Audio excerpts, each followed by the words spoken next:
안녕하십니까. SK증권 이호석입니다. 오늘은 11월 16일 이호석의 와이즈 시작하도록 하겠습니다.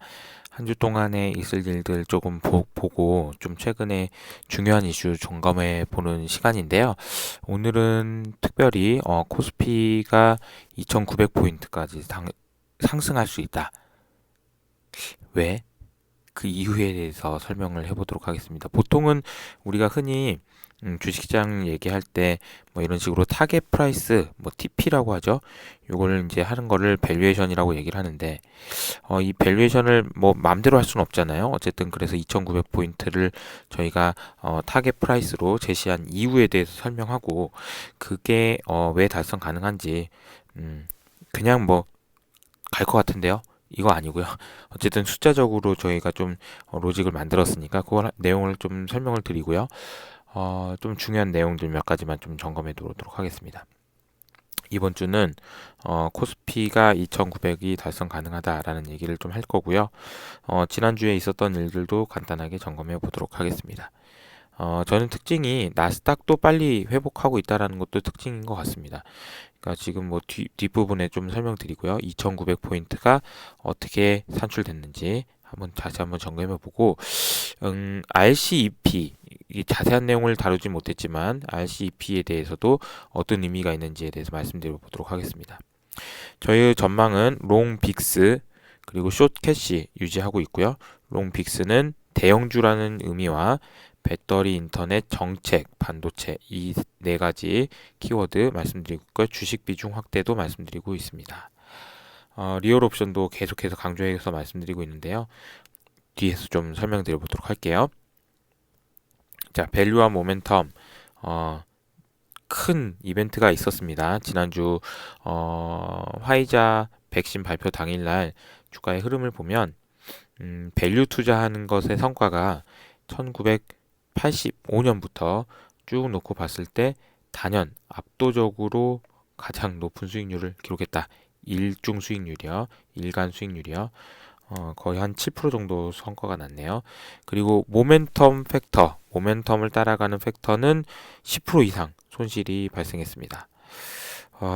네. 그리고 당연히 밸류와 모멘텀의 상대 성과도 역시 밸류가 큰 폭의 아웃퍼폼을 했다라는 거죠. 그러니까 대대적인 로테이션이 일어난 겁니다. 지금 밸류 아니고 이제 그로스에서 뭐 밸류로 대대적인 포지션 변화가 일어났다라는 겁니다. 이게 바이든도 아니었고요. 이제 뭐 여러 가지 뭐 경기 회복 뭐 이런 것도 있었지만 결정적인 트리거를 줬던 거는 백신 성과가 너무 좋았다. 이거였던 것 같습니다. 그리고 이제 시장의 참가자들은 이제는 더 이상 이제 코로나의 영향을 크게 받지는 않는 것 같습니다. 기존에도 그 영향은 줄었고요. 주말 동안에도 사실 코로나 때문에 이거 더 확진자 수의 200명을 돌파했다라는 이제 소식도 들리고 하다 보니까 걱정을 하시는 분들이 많을 텐데 사실 이제부터는 조금 당분간은 영향이 좀 제한적일 수도 있을 것 같다라는 생각이 좀 듭니다. 왜 그런지 뭐 전망을 할 수는 없지만 맞출 수는 없지만 왜 그렇게 생각하는지를 좀 말씀드려 보도록 할게요. 음, 유럽 그리고 영국 지역에서 통틀어 가지고 공매도가 가장 많았던 주식이 유니베일이라는 회사입니다. 이 회사의 주가 흐름을 보니까 작년 말에 뭐 140불 정도 하던 게 한 20불대까지 빠졌으니까 거의 뭐 80% 정도 빠진 겁니다. 이렇게 급락한 거죠. 마이너스 75% 빠졌다고 하더라고요. 그러니까 사실상 뭐 거의 바닥권에서 이렇게 있다가 지금 주가가 이렇게 단기간에 2배 올랐다 이겁니다. 50% 상승했다. 안타까운 사실은 75% 하락하고 50% 상승했으면은 뭐 비슷한 수준이라도 있어야 되는데 주가는 뭐 여전히 바닥 수준입니다. 그러니까 물론 이걸 보고 야 더 오를 수도 있지 라고 생각할 수도 있지만 참 뭐 글쎄요 뭐 어쨌든 그렇습니다. 그런데 중요한 건요. 이 회사에 대해서 공매도가 굉장히 많았었다고 했잖아요.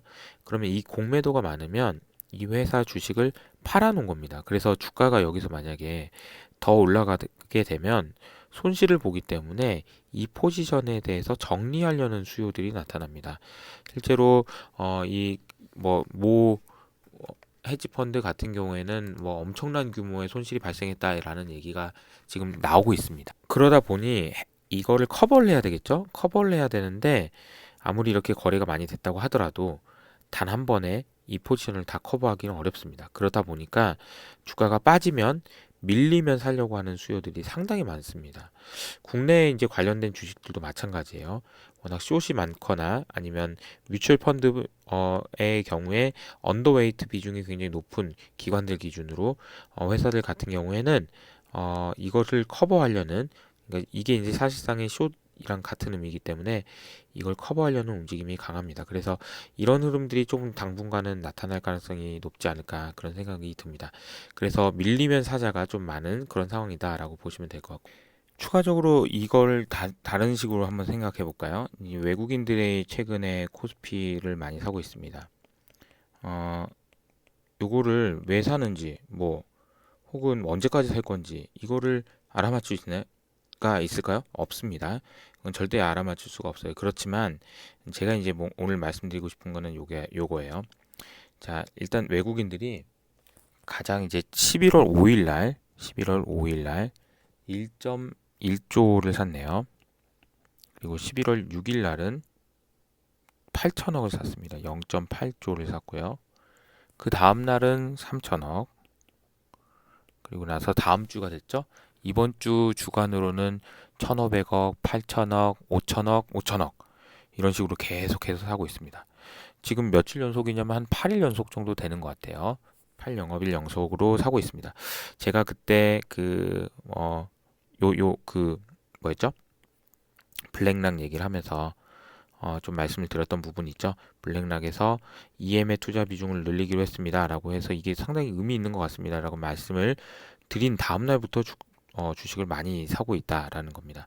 근데 이게 요 날 이렇게 많이 샀다라는 게 어떤 의미가 있는지를 좀 간단히 말씀을 드려보도록 할게요. 일단 외국인들 기준으로 제가 외국인입니다. 영어를 하지 못하지만 외국인이라 영어로 해볼까요? 아니요. 영어로 안 하겠습니다. 네.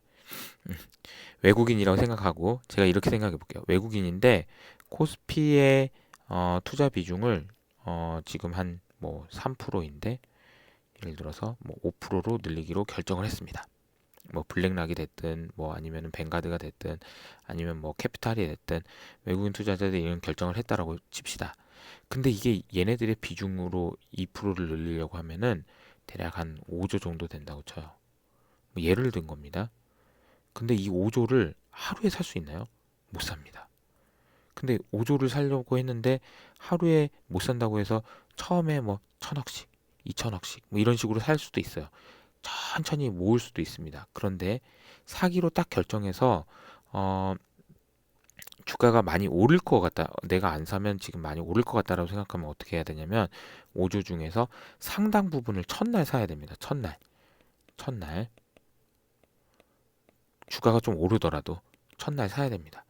포지션을 일단 어느 정도 절반이나 아니면 30% 정도는 구축을 해놔야 이 다음에 조금 덜 사더라도 포지션 구축에 용이하다라는 겁니다.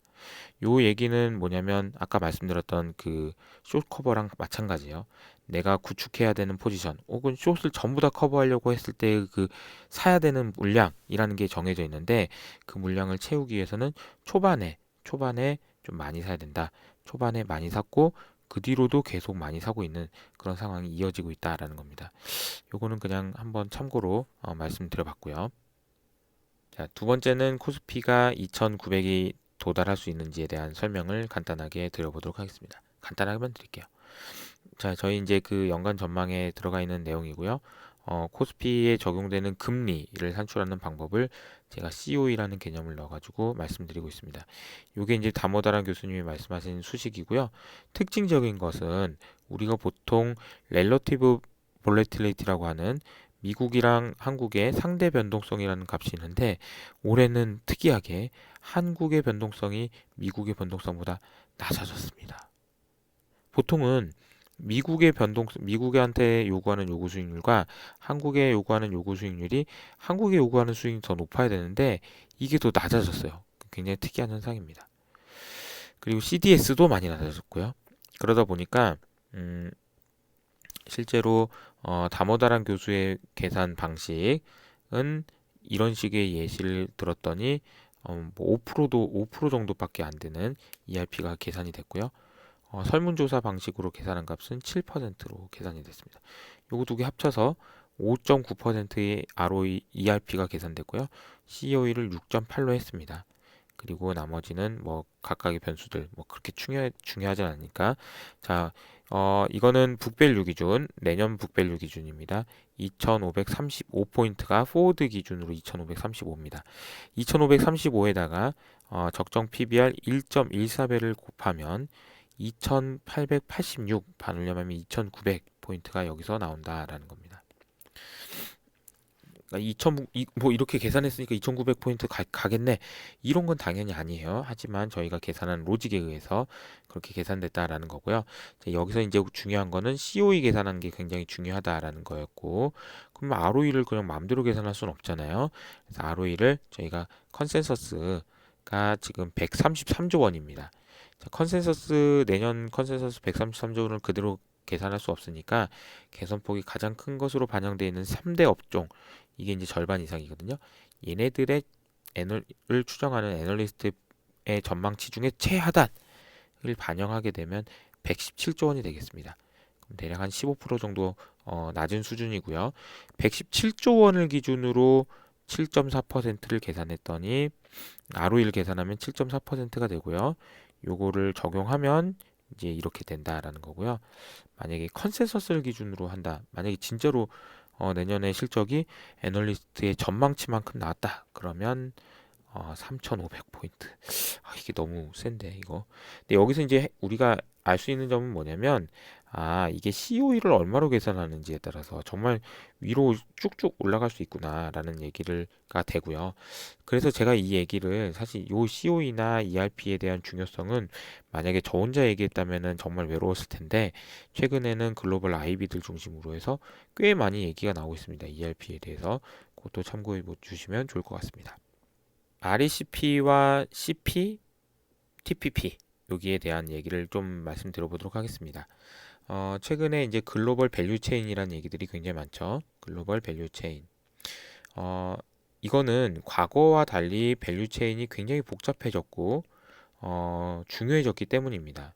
여기 중요성이 상당히 커졌는데 트럼프가 나오면서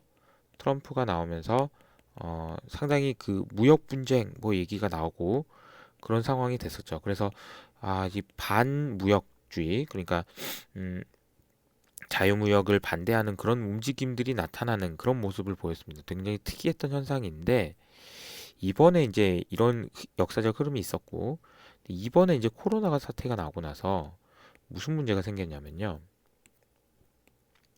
글로벌리 보면은 소비, 즉 상품 소비, 자 이렇게 증가하는 추이라고 하면 요게 코로나 때 이렇게 빠졌다가 이런 식으로 증가하고 있다라는 그림이 저희 이제 연간 전망에 보면 나와 있습니다. 좀 더 많이 증가하고 있다라는 거죠. 그러니까 요거는 이렇게 됐는데 실제로 서비스 그 소비는 이렇게 증가했다가 이렇게 회복되고 있는 상황입니다. 즉 이 얘기는 무슨 얘기냐면 여행을 못 가고 TV를 바꾸거나 가전을 바꿨다. 아니면 가구를 바꿨다. 이렇게 되겠습니다. 이게 이제 내구재가 되고요. 이게 이제 서비스가 됩니다. 그러니까 서비스 쪽은 수요가 회복이 많이 안 되고 내구재는 회복이 많이 됐다라는 겁니다. 이건 미국의 그림이에요. 근데 미국에서 이런 현상이 나타나다 보니까 어떤 일이 생기나요? 미국에서 소비는 엄청 많다라는 거예요.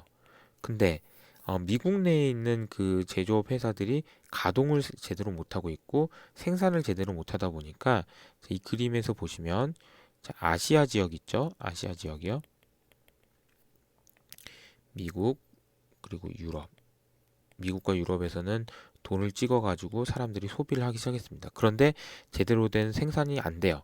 그러다 보니까 여기서 일로, 여기서 일로 이렇게 물건을 보내야 되는 수요들이 굉장히 많아진다라는 거고요. 이런 운임이 이렇게 많이 움직여야 되다 보니 어떤 현상이 생기냐면 컨테이너가 없어요. 뭐 이런 얘기가 나오고요. 그 그러면서 뭐 HMM이라든지 뭐 이런 회사의 주가들이 많이 오르기 시작했다라는 거죠. 이 회사를 추천하는 건 절대 아니고요. 늘 제가 회사 이름이 나오면 항상 이거 추천하는 거 아니다라는 얘기를 꼭 드립니다. 삼성전자만 딱 예외였어요.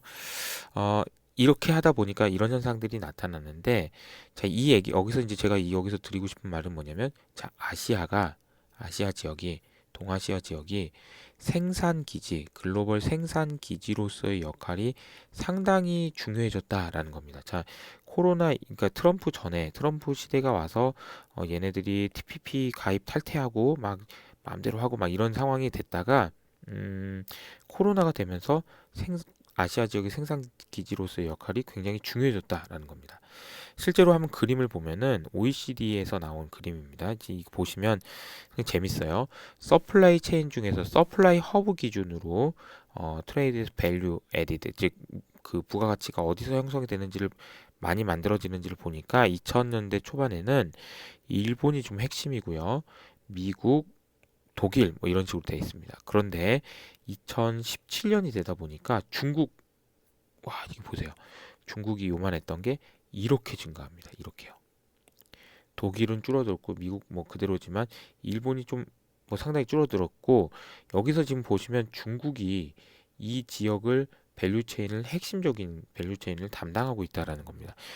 소비의 관점에서는 수요의 관점에서는 좀 다른 그림이 나타나죠. 여기는 여전히 미국과 독일이 상당히 중요한 역할을 차지하고 있다라는 걸 의미합니다. 어쨌든 생산 기지로서의 역할은 중국이 상당히 중요하다라는 걸 여기서 보여주고 있는 것 같습니다. 요거는 이제 뭐 그 와중에 ICT의 역할, ICT 내에서도 역할이 중국이 상당히 중요해졌다. 여기 중국이 여기 있죠. 그리고 한국 같은 경우는 여기 있다가 이쪽에 좀 많이 상당히 중요성은 커진 상황이다라는 건 볼 수가 있겠죠. 주요 소비처는 역시나 미국입니다. 미국과 독일이 바뀌진 않지만 공급망으로서의 중국의 중요성은 그만큼 커졌다라는 겁니다. 이번에 RCEP라고 해가지고 이 지역이 나왔다는 얘기는 크게 의미가 있는데요. 우리가 보통 보면은 그 이전에 TPP라는 제도가 있었어요. TPP라는 게 있었는데 이건 미국을 중심으로 그 태평양 지역에 있는 그런 국가들을 중심으로 한번 야 우리 FTA 한번 해보자, 자유무역 한번 해보자 이런 움직임이었습니다. 이 TPP를 했던 이유는 오바마 정부가 중국을 견제하기 위함이었었죠. TPP를 하는 거는.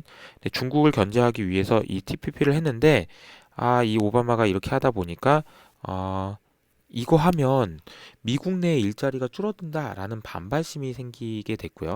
그러다 보니까 이걸 트럼프가 싹 노려가지고 트럼프가 이거 안 할게요 라고 하고 나서 트럼프가 이거 탈퇴해 버렸습니다. 그리고 CPTPP라는 거를 다시 들고 와서 요 국가들, 검정색으로 되어 있는 이 국가들끼리 한번 해보자라는 얘기가 나오다가 잘 안 되고 있는 상황이었죠. 그리고 이제 여기서 보여주고 있는 USMCA라고 해서 미국, 캐나다, 멕시코 요 세 개 국가들만 모여가지고 지금 하는 거는 하고 있습니다. 어, 그런데 지금 아시는 것처럼 지금 이 지역보다는 지금 빨간색으로 되어 있는 이 동아시아 지역에서의 생산기지 역할을 해주는 국가들이 상당히 많습니다. 베트남, 중국 말할 것도 없고요. 베트남, 뭐 그리고 한국 여기 있죠. 이런 국가들이 중요성이 커진 상황에서 얘네들끼리 작년 말에 야 CPTPP 이거 하는데 이거 우리 이거 하지 말고 이거 하자. 그러면서 이제 여기서 중국이 이제 원래 처음부터 중국이 중심은 아니었지만 중국이 워낙 영향이 커지다 보니까 중국이 이제 인도를 이제 들어와 이렇게 했는데 인도가 안 들어온다고 그래서 그러면 인도 빼고 일단 이렇게 한번 해보자라고 얘기를 해서 작년 말에 이제 협정에 사인을 했습니다. 그런데 일본이 같은 경우에는 인도 무조건 넣어야지 안 그러면 나 안 할 거야 막 이런 식으로 얘기하다가 이번에 인도 안 들어왔음에도 불구하고 일본도 포함이 됐다라는 게 좀 중요한 의미가 있는 것 같고요. 근데 왜 이런 현상들이 나타나는지에 대해서는 뭐 제가 감히 뭐 예상할 수는 없지만 지금 일단 미국이 지금 아직은 대통령도 정해지지 않았고 바이든이 과연 어떤 외교 정책을 펼지, 특히나 무역에 관련돼서는 CPTPP를 다시 할지 아니면 TPP를 다시 할지 알 수 없는 상황에서 이거를 빠르게 밀어붙인 거다라고 보실 수가 있지 않을까. 요거는 저의 의견이기도 하지만 파이낸셜 타임즈에서도 비슷한 의견을 가지고 있습니다. 그래서 이 국가들이 얼른 모여서 이거 빨리 합시다. 이거 뭐 미국이 결정돼서 이거 하지 말라고 막 하기 전에 그냥 협정해 버립시다라고 해가지고 협정을 한 것 같고요. 어, 페이지가 뭐 이만큼 된다고 하더라고요. 15,000페이지 정도 되는 그런 협정문이 포함되어 있다라고 하고요. 이게 어떤 내용이 포함되어 있는지는 아마 내일부터 엄청 공부를 많이 해야 될 것 같아요. 각 섹터별로 특히나 이제 한국은 무역의 GVC에서 차지하는 비중 그리고 얘가 우리나라 경제에 미치는 영향 굉장히 크기 때문에 RCEP 이게 체결이 됐다라는 소식은 한국 시장한테는 매우 긍정적인 얘기가 아닌가 그런 생각이 들고요. 특히나 이제 언론의 보도에 따르면 국내 수출 기업들 중에서 자동차 그리고 철강, 화학 뭐 등등 여러 가지 그리고 IT도 당연히 들어가죠. IT가 당연히 들어갑니다. 다양한 수출 업종에 상당히 큰 수혜가 예상된다라는 겁니다. 얼마나 큰 수혜가 예상되는지 그리고 어떤 기업이 수혜가 되는지에 대한 부분은 각자 한번 좀 체크를 해보셔야 될 것 같아요. 저희가 이제 제가 말씀드릴 수 있는 부분은 이런 히스토리에 대한 부분까지 말씀드려봤습니다. 그리고 실제로 RCEP에 해당되는 국가들이 GDP에서 차지하는 비중이 1990년대에는 20%밖에 안 됐는데 지금은 35% 가까이 된다라는 것도 파이낸셜 타임즈의 자료에 보면 확인할 수가 있습니다. 자, 오늘은 코스피가 2,900포인트 달성이 정말 가능한지에 대한 이야기를 좀 해봤습니다. 지난주 금요일 날 제가 그 일정이 있어서 유튜브 촬영을 못했는데 저도 사람입니다라고 써놨더니 댓글 정말 많이 달아주셨어요. 자, 이게 저는 야 이런 게 다 과연 정말 소통이구나 이런 생각을 좀 해봤고 앞으로도 유튜브 채널 많이 구독해 주시고 응원해 주시는 많은 분들과 함께 소통을 좀 해보려고 좀 하고 있습니다. 사실 그래서 그 소통을 하기 위해서 저희가 여러분들도 아실지 모르겠지만 단테님하고 제가 이제 금요일 날 미팅을 좀 했고요. 어떻게 단테님처럼 하려면 어떻게 해야 됩니까? 막 많이 물어봤습니다. 그래서 저는 얼굴도 안 나오고 막 이렇게 막 펜으로 이렇게만 하고 있는데 어떻게 하면 단테님처럼 할 수 있나요?